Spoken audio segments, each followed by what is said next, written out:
So Max, what are we doing over here today?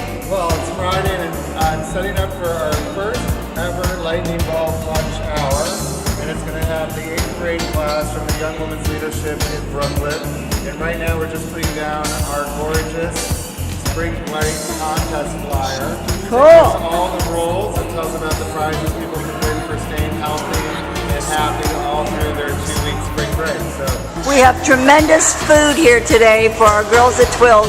All compliments of the Board of Ed New York City has got the amazing food. Those signs are what's really going to be here today.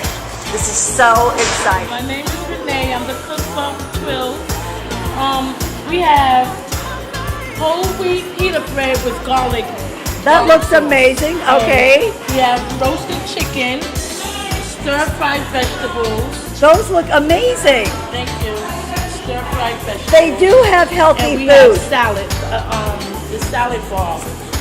So everything is toasted. Oh my Like the salad gosh. bar. That looks amazing. Balsamic vinegar and oil. No, that's balsamic. So the public school system has amazing food. And if they want to do it, if the kids really want it, it's your pleasure to give it to them. Exactly, all the time. Okay, thank you.